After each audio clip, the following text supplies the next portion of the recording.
So Monday we talked about the definition of a derivative, what it tells us about a function, and also how we can work through what it is by that limit definition.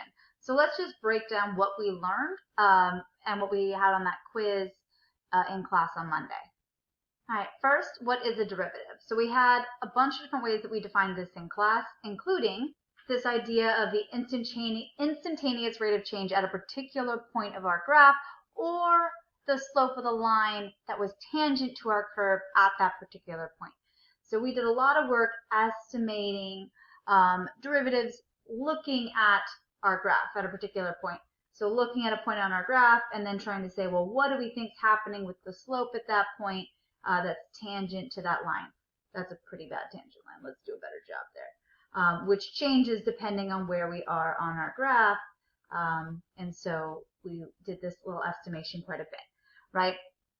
We did this from a graph, just looking at a graph, sort of drawing that line that sort of touches the curve at that moment. And then we also did this from a table, right? Now we also talked about our different function notations, because, or not function, derivative notations, because there are quite a few. So the ones that you'll see most commonly, Leibniz used this notation, which we saw, this dy over dx. This kind of fits close to our idea of slope, right? Change in y over change in x, because our slope is a rate of change. So it's how quickly our y is changing with respect to our x at a particular point. So this notation is pretty nice in terms of what it actually means. The other notation that we saw was what we call Lagrange's notation. And so we saw this little prime notation. So saying, okay, well, what out of my f of x was, let's go take the derivative. Let's use this little tick mark to denote that. And this is nice. You can also use this on a particular function. You can just do this kind of like around the outside to denote that you are taking the derivative as a sort of even shorter hand for that. The other one you'll see is, I think it's Euler, or maybe I'm off. Yeah, it's Euler's notation, which is like a giant looking d. And then usually it has a little subscript for what we're taking the derivative with respect to. Because when we get further into calculus, we don't necessarily only take the derivative with respect to x. So you'll see something like this, and then of your actual function. So that'll usually be beside the function. And sometimes you'll even see this like weird stylized little d for the same thing. We will stick mostly with those first two, Leibniz and Lagrange. These will be the two that I will be using in class. Probably mostly prime notation, just because I am lazy and I don't know. It's the one I tend to gravitate towards. So that was what we talked about.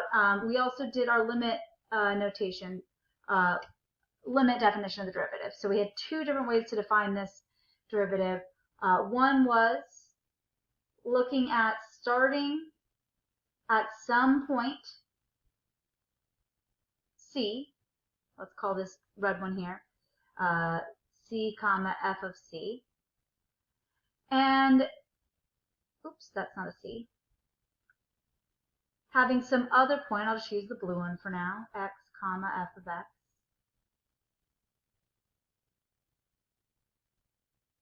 And if we want the instantaneous slope, the slope at a point, we need to bring those 2 points together. So we just tossed a limit notation on the front of this. We said, okay, the limit as x goes to c. If x approaches c, we're going to get that slope at that particular point. This was a great notation. This gave us our little f prime of c, right? Our derivative at a point. You can see why that prime notation is nice, because I don't have to do like an extra thing to say at x is equal to something. But it was limiting, because it only gave us a derivative at a particular point. You only ever do this with a c in this spot, so you have to have some set value that you are evaluating your derivative at. And we're going to be thinking of the derivative as a function that we can use more flexibly than that. So then we saw our second definition, which was to say, well, let's start instead at the blue dot. Let's start at f of x. Let's call this the blue one f of x. And let's, instead of calling this red one c comma f of c, let's call it something a little bit bigger than x plus h. and then its y value is whatever the heck f of x plus h is. I said, okay, so now I'm redefining this red dot as this blue one. And we said, okay, well, what if we take that green dot, the difference between the green dot and the blue dot, which is, and this is where I think I made a mistake one day in class, but that all cancels out and we just get left with the h. That's the difference between my two x values. What if we bring that h to 0? What if we take away that little bit that we added to our x, so that little bit to the right that we are? So let's take the limit as h goes to 0 for this one. Okay, well, this is a different way to think of it, but now I only have this one variable, this h, and that h is going to 0. So this will give me a, like I said, more flexible definition.